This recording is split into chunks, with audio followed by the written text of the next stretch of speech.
नमस्कार। कभी सोचा है कि क्या ऐसा हो सकता है कि सिर्फ एक शब्द, एक लफ्ज पूरे यूनिवर्स का सार अपने अंदर समेटे हो? तो चलिए, आज हम एक ऐसे ही मशहूर संस्कृत स्तोत्र में डुबकी लगाते हैं जो एक बहुत ही सरल लेकिन बेहद खूबसूरत शब्द के चारों ओर एक गहरा दर्शन बुनता है। तो ये देखिए, ये है मधुराष्टकम अपने ओरिजिनल रूप में। ये जो प्राचीन कविता है ना, ये कमाल की चीज है। इसमें हर लाइन, हर एक पंक्ति घूम फिरकर एक ही सेंट्रल आइडिया पर आ जाती है। ये सिर्फ छंद नहीं है, बल्कि दुनिया को देखने का एक पूरा नजरिया है। और यहीं से एक दिलचस्प सवाल उठता है, और ये आज की हमारी पूरी चर्चा का सेंटर पॉइंट है। क्या सच में सिर्फ एक एहसास, एक लफ्ज, अस्तित्व की, एग्जिस्टेंस की हर चीज को डिफाइन कर सकता है? क्या ये मुमकिन है? सबसे पहले इस शब्द को ही समझते हैं। मधुराष्टकम ये दो शब्दों से बना है। एक है मधुर, जिसका मतलब हम सब जानते हैं, मीठा, स्वीट, प्यारा, और दूसरा है अष्टकम, यानी 8 वर्सेस का ग्रुप। तो सीधा सीधा मतलब हुआ माधुर्य के 8 छंद। और ये है इस स्तोत्र की जान, वो पावरफुल लाइन जो बार बार आती है जैसे किसी गाने का कोरस। ये लाइन हर श्लोक को आपस में जोड़ती है, और आखिर में यही इसका कंक्लूजन भी है। माधुर्य के स्वामी की हर चीज मधुर है। चलिए, अब इसके असली मतलब की गहराई में उतरते हैं। तो शुरुआत कहाँ से होती है? स्तोत्र की शुरुआत होती है भगवान कृष्ण के फिजिकल फॉर्म, उनके रूप के वर्णन से। यहाँ दिखाया जाता है कि ये माधुर्य की जो बात हो रही है, वो उनके रूप में कैसे झलकती है। जरा इन ओरिजिनल संस्कृत शब्दों को सुनिए। इनमें एक म्यूजिक है, एक रिदम है ना? यहाँ कवि सिर्फ डिस्क्राइब नहीं कर रहे हैं, बल्कि वो हमें आवाज के जरिए, साउंड के जरिए इस एहसास को फील करने का इनविटेशन दे रहे हैं। देखिए कैसे पीस बाय पीस एक पूरी तस्वीर बनाई जा रही है। मधुर होंठ, मधुर चेहरा, मधुर आंखें, मधुर मुस्कान, यहाँ तक कि उनका दिल और उनकी चाल, सब कुछ मधुर है। मतलब ये आइडिया हर जगह है, पूरी तरह से इसमें डूब जाने जैसा है। और ये वर्णन यहीं नहीं रुकता। अब स्तोत्र और भी आगे जाता है, उनके रूप और श्रृंगार की हर डिटेल को छूता है। और यहाँ एक जरूरी बात समझने की है। ये सिर्फ सुपरफिशियल ब्यूटी की बात नहीं हो रही है। उनका पूरा एग्जिस्टेंस, उनके तिलक से लेकर उनके कपड़ों तक, हर छोटी से छोटी डिटेल को नेचुरली मधुर, सुंदर माना गया है। मधुरम, माधुर्य, ये एक शब्द ही इस पूरे स्तोत्र की आत्मा है।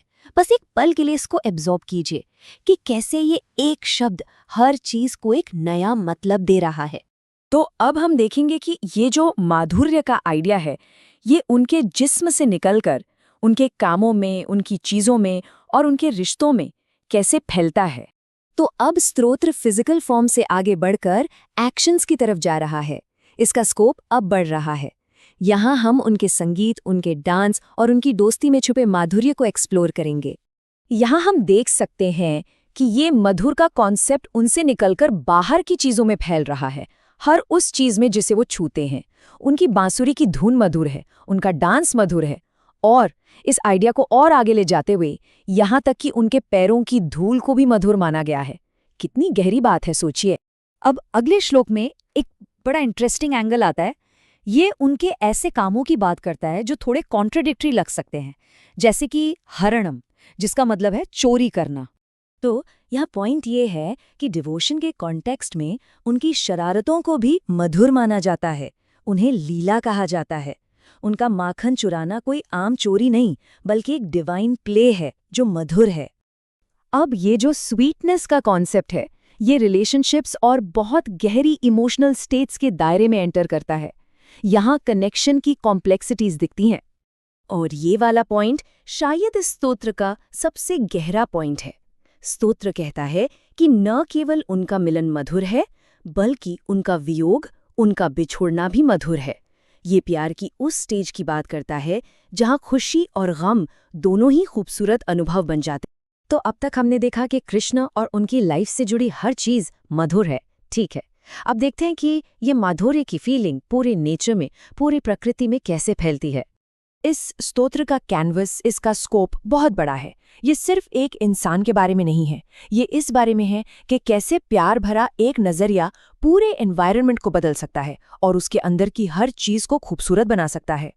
ये जो श्लोक है, ये कृष्ण से जुड़े नेचुरल वर्ल्ड को डिस्क्राइब करता है। इसमें नदी है, उसकी लहरें हैं, पानी है, फूल हैं। ये दिखाता है कि कैसे पूरा इकोसिस्टम उस डिवाइन फिगर से जुड़कर मधुर हो जाता है। यमुना नदी मधुर है, उसकी लहरें मधुर हैं, पानी मधुर है, कमल के फूल मधुर हैं, यहाँ तक कि ग्वाले और गायें सब कुछ मधुर है। तो अब हम आते हैं इस पूरी चर्चा के फाइनल और अहम फिलोसॉफिकल कंक्लूजन पर। अब तक हमने देखा कि क्या मधुर है, अब समझने की बारी है कि क्यों मधुर है। तो अब हम उस आखिरी और सबसे जरूरी सवाल पर आते हैं। इस स्तोत्र में आखिर हर चीज को मधुर क्यों बताया गया है? आखिरकार हम जिस दुनिया में रहते हैं, जिसे एक्सपीरियंस करते हैं, क्या वो सच में इतनी मीठी है?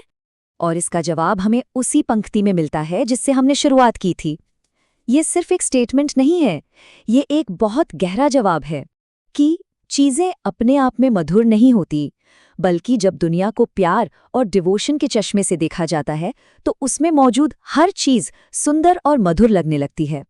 ये असल में देखने वाले के नजरिए की मिठास है, जो पूरे यूनिवर्स को, पूरे ब्रह्मांड को मधुर बना देती है।